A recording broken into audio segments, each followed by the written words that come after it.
Hey guys, welcome to my channel. आज हम लोग परफेक्शन आईएएस का 90 डे प्लानर जो स्टार्ट हुआ है उसका हिस्ट्री सेट 1 स्टार्ट करने वाले हैं। तो जैसा आप मेरे स्क्रीन पे देख सकते हो, पहला क्वेश्चन है यहाँ पे। एक सेकेंड। पहला क्वेश्चन है, निम्नलिखित में से कौन सुमेलित है? प्रथम आंग्ल मैसूर युद्ध जो हुआ था उसमें हैदर अली पराजित हुआ, ये गलत है। नेक्स्ट है, द्वितीय आंग्ल मैसूर युद्ध में हैदर अली ने अंग्रेजों को पराजित किया, तो द्वितीय में तो हैदर अली की मृत्यु ही हो गई थी, तो ये भी गलत है। तीसरा है, मैसूर युद्ध जो है, तीसरा आंग्ल मैसूर युद्ध, ये टीपू सुल्तान युद्ध में विजयी हुआ और अपना भूभाग अंग्रेजों को नहीं दिया, इसलिए ये भी गलत है। और चौथा है कि चतुर्थ आंग्ल मैसूर युद्ध में टीपू सुल्तान अंग्रेजों द्वारा पराजित हुआ और युद्ध के दौरान ही मारा गया, तो ये सही है। उसके बाद नेक्स्ट क्वेश्चन पे हम लोग आते हैं। नेक्स्ट क्वेश्चन है हमारा,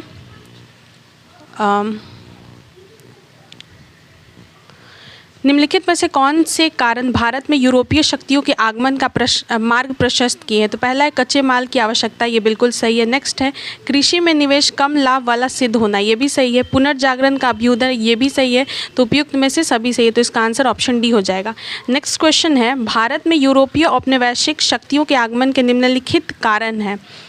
ये इसका एक्सप्लेनेशन आप यहाँ पे देख सकते हो। उसके बाद नेक्स्ट क्वेश्चन नंबर 3 यहाँ पे देख सकते हो। ये क्वेश्चन नंबर 3, इसमें से बताना है कि कौन सा सत्य है। पुर्तगालियों के कालीकट पहुंचने के समय वहां का शासक जमोरीन था।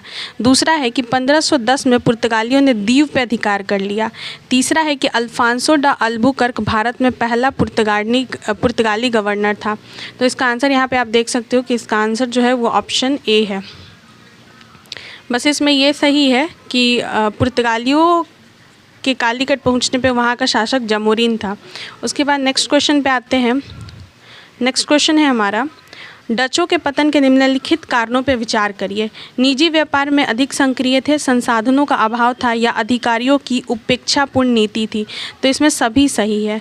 उसके बाद नेक्स्ट क्वेश्चन है हमारा,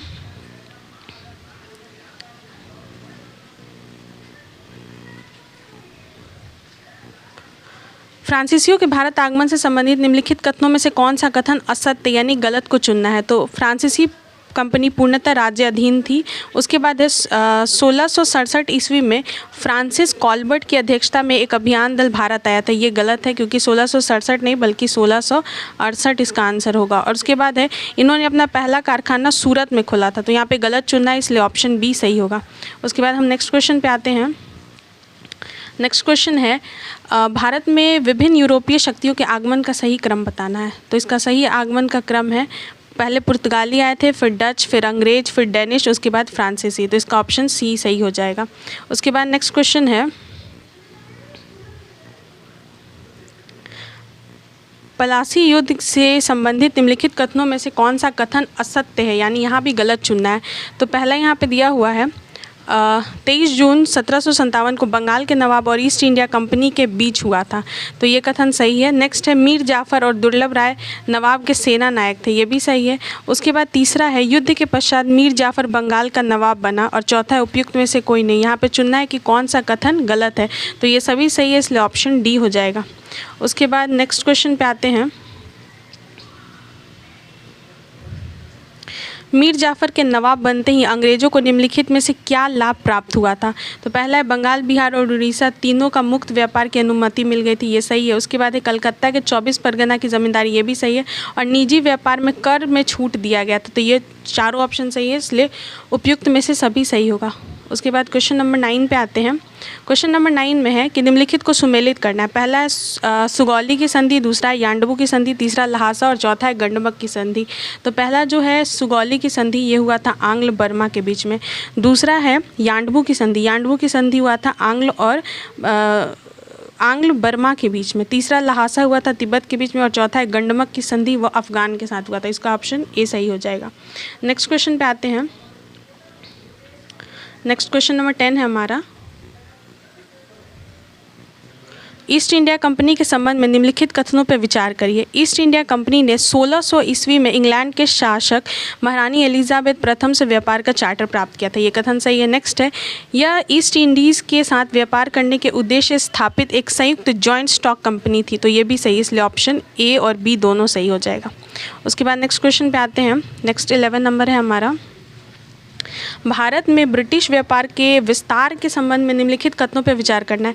तो कैप्टन हॉकिंस 1608 में कलकत्ता में एक फैक्ट्री स्थापित करने की अनुमति लेने के लिए मुगल सम्राट जहांगीर के दरबार में आया, ये कथन गलत है। और दूसरा है टॉमस रो ने सूरत में पहली फैक्ट्री स्थापित की, तो ये ऑप्शन 2 सही हो जाएगा। क्यों? क्योंकि यहाँ पे लिखा है कलकत्ता में फैक्ट्री, जबकि ये आया था सूरत में फैक्ट्री के लिए, इसलिए ऑप्शन ए गलत है और ऑप्शन जो बी है वो सही होगा।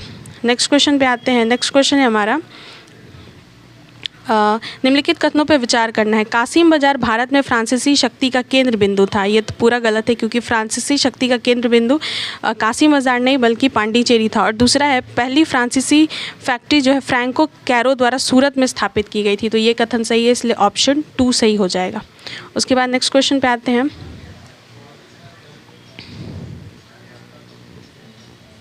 नेक्स्ट क्वेश्चन है हमारा अंग्रेजी ईस्ट इंडिया कंपनी से संबंधित निम्नलिखित घटना को काल क्रम में समझाना है।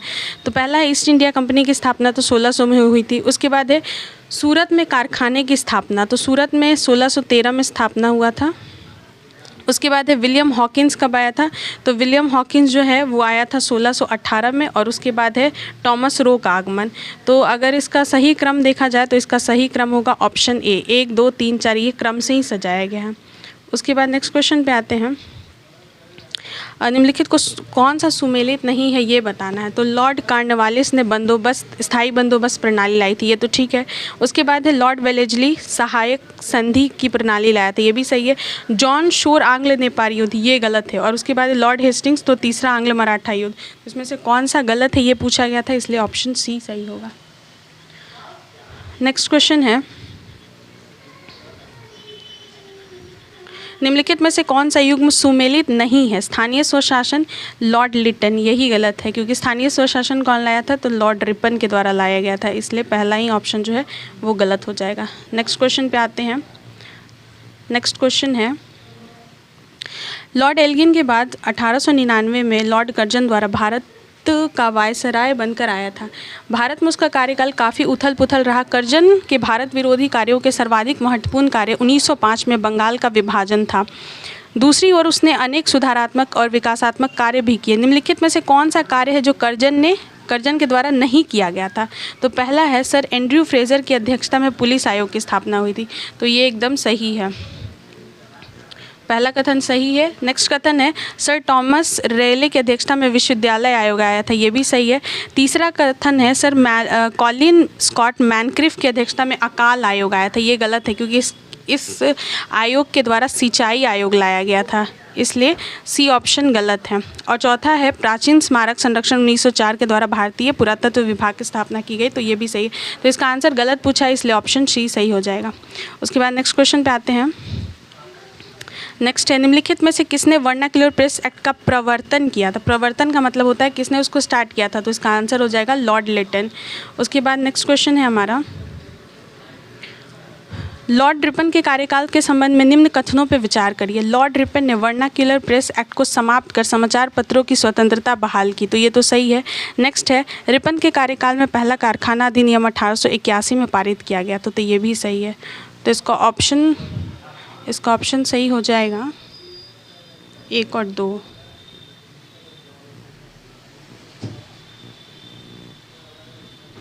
क्वेश्चन नंबर 19 है कौन ये समझता था कि 1836 में भारतीय साम्राज्य की शांति और सुरक्षा के लिए सर्वाधिक खतरा रूसी अभिकल्पना से है?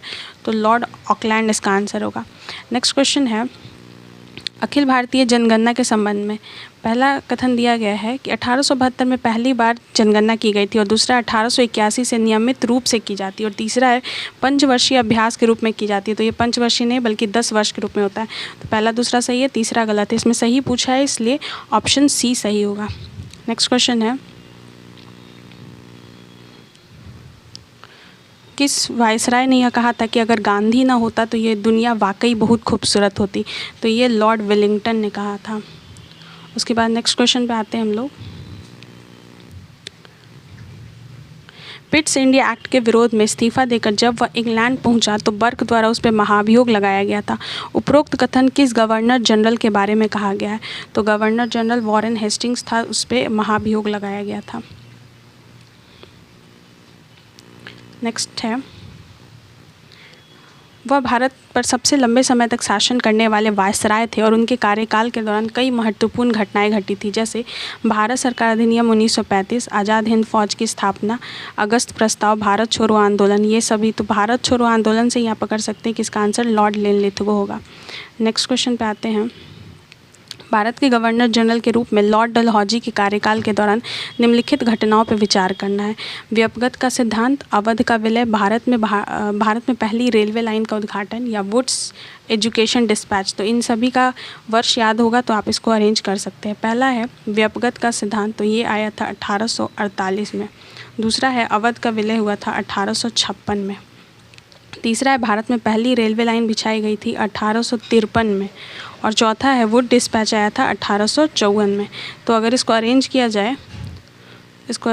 जाए तो इसका आंसर सही हो जाएगा ऑप्शन बी, 1, 3, 2, 4। नेक्स्ट क्वेश्चन पे आते हैं। गवर्नर जनरलों द्वारा की गई कार्रवाई के संदर्भ में निम्नलिखित युग्मों पर विचार करना है। विलियम बेंटिक के समय सती प्रथा, ये तो सही है। नेक्स्ट है एलन बरो भारतीय रेलवे के जनक, गलत है। नेक्स्ट है डलहौजी विधवा पुनर्विवाह अधिनियम, सही है। और वेलेस्ले ठगों का दमन, ये गलत है। तो इसमें पूछा है कि कितने युग्म सही है, तो 2 युग्म सही है, इसलिए ऑप्शन बी सही हो जाएगा। नेक्स्ट है विलियम बेंटिक द्वारा किए गए प्रशासनिक सुधारों के संदर्भ में निम्नलिखित कथनों पर विचार करिए। उन्होंने RM बर्ड के तहत उत्तर पश्चिमी प्रांत की राजस्व बस्तियों का शुभारंभ किया था। नेक्स्ट है उच्च और निचली अदालतों में फारसी का स्थान स्थानीय भाषाओं ने ले लिया। और तीसरा है उसने अपील की कि प्रांतीय अदालतों को समाप्त किया जाए। तो तीनों कथन सही है, लेकिन जो दूसरा कथन है उसमें फारसी नहीं होगा, बल्कि इसका स्थान इंग्लिश ने ले लिया था, इसलिए ऑप्शन बी गलत है। यहाँ पे पूछा है कौन सा गलत है, इसलिए ऑप्शन 2। नेक्स्ट क्वेश्चन है ब्रिटिश भारत में न्यायपालिका के विकास के संदर्भ में निम्नलिखित कथनों पर विचार करना है। जिला दीवानी अदालतें वॉरेन हेस्टिंग्स द्वारा बनाई गई और कलेक्टर के अधीन रखी गई थी, ये सही है। नेक्स्ट है कॉर्नवालिस ने भारत में यूरोपीय निवासियों के स्थायी न्यायिक प्राधिकरण के अधीन रखा। और तीसरा है विलियम बेंटिक ने भारतीय कानूनों को संहिताकरण के लिए एक विधि आयोग की स्थापना की थी। तो तीनों कथन सही है। नेक्स्ट क्वेश्चन पे आते हैं। नेक्स्ट है निम्नलिखित युग्मों पर विचार करिए। क्वेश्चन नंबर 28 है निम्नलिखित युग्मों पर विचार करिए। लॉर्ड मेटकॉफ प्रेस पर से प्रतिबंध हटाने वाला नया प्रेस कानून लाया था। लॉर्ड वेलेस्ली साम्राज्य निर्माण के लिए सहायक गठबंधन प्रणाली का उपयोग किया था। रॉबर्ट क्लाइव बंगाल में दोहरी सरकार की स्थापना। और लॉर्ड हेस्टिंग्स एशियाटिक सोसाइटी की स्थापना। तो इसमें पूछा है कि निम्नलिखित में से कितने युग्म गलत हैं। तो सिर्फ एक युग्म ये गलत है कि लॉर्ड हेस्टिंग्स के समय एशियाटिक सोसाइटी नहीं, बल्कि इसको विलियम जोन्स ने शुरू किया था, इसलिए इसका ऑप्शन हो जाएगा ए नंबर। उसके बाद नेक्स्ट क्वेश्चन पे आते हैं।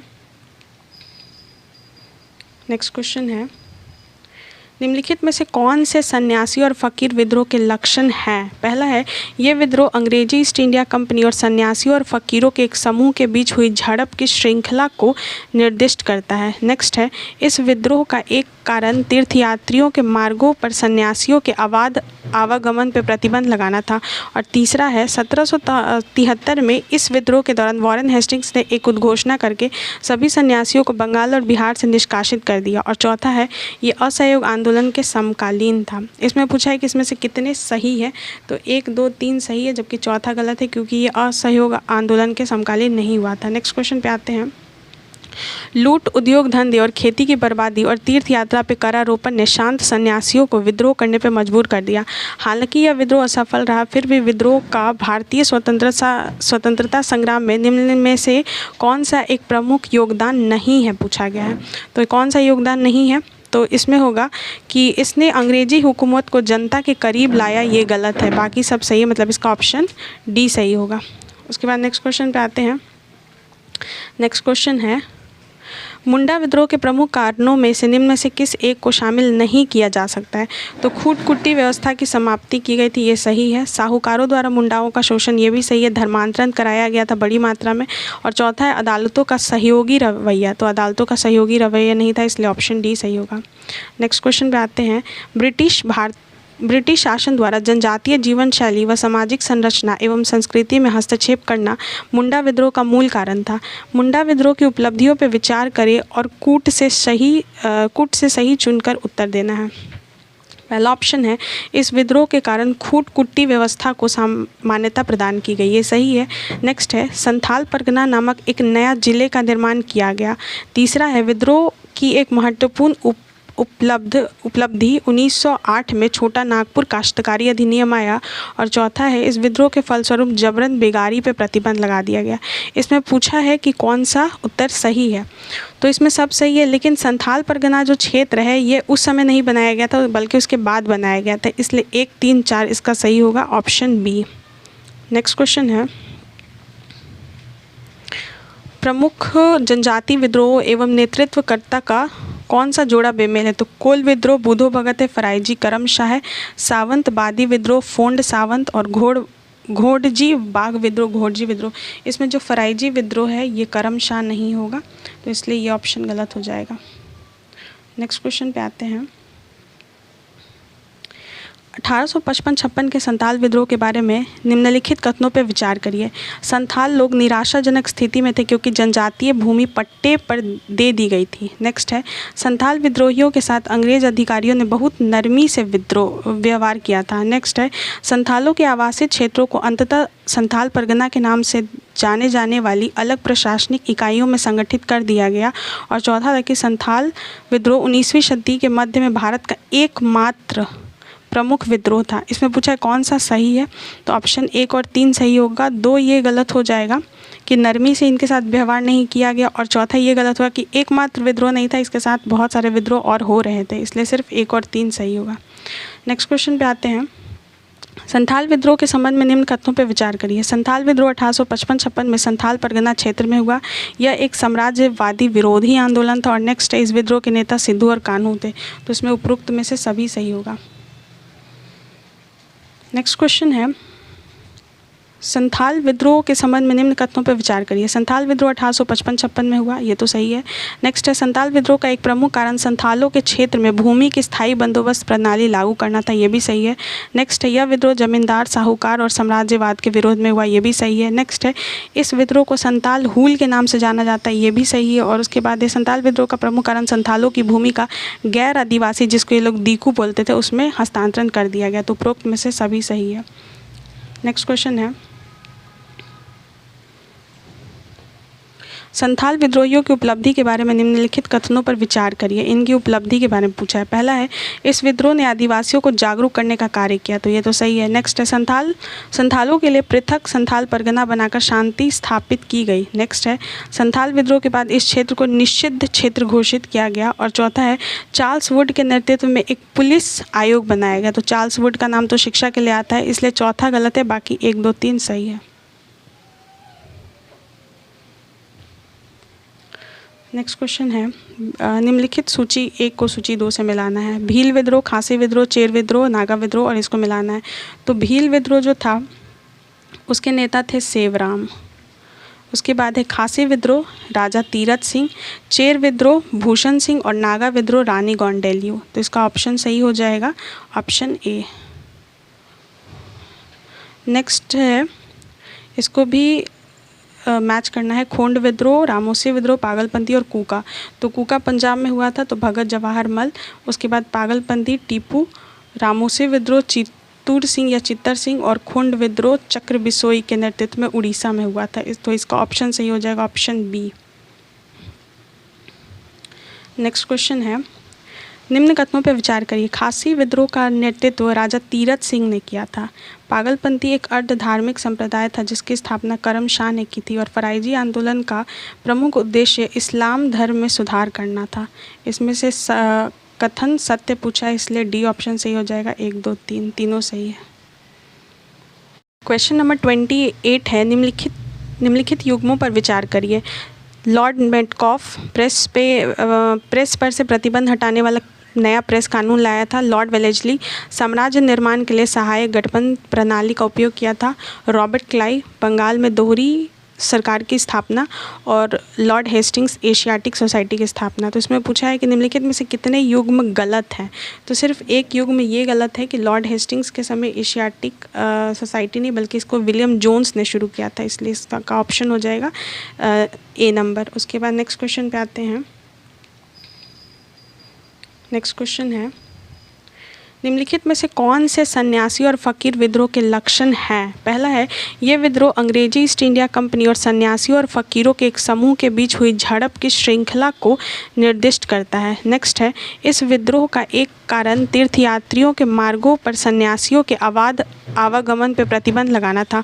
और तीसरा है, 1773 में इस विद्रोह के दौरान वॉरेन हेस्टिंग्स ने एक उद्घोषणा करके सभी सन्यासियों को बंगाल और बिहार से निष्कासित कर दिया। और चौथा है, ये असहयोग आंदोलन के समकालीन था। इसमें पूछा है कि इसमें से कितने सही है। तो 1, 2, 3 सही है, जबकि चौथा गलत है क्योंकि ये असहयोग आंदोलन के समकालीन नहीं हुआ था। नेक्स्ट क्वेश्चन पे आते हैं। लूट, उद्योग धंधे और खेती की बर्बादी और तीर्थ यात्रा पे करारोपण ने शांत सन्यासियों को विद्रोह करने पर मजबूर कर दिया।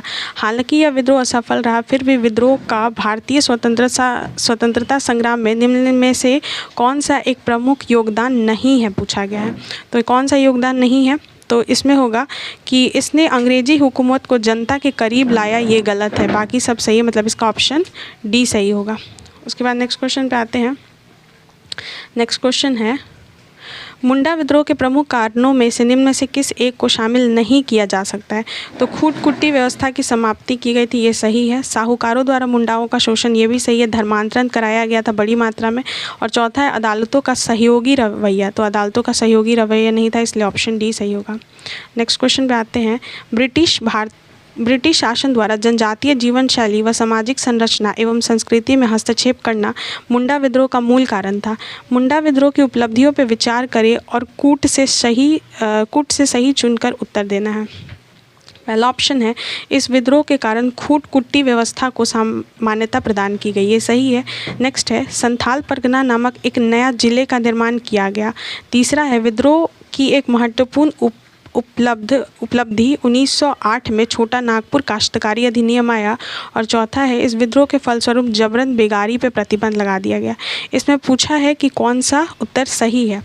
तो इसमें सब सही है, लेकिन संथाल परगना जो क्षेत्र है ये उस समय नहीं बनाया गया था बल्कि उसके बाद बनाया गया था, इसलिए 1, 3, 4 इसका सही होगा, ऑप्शन बी।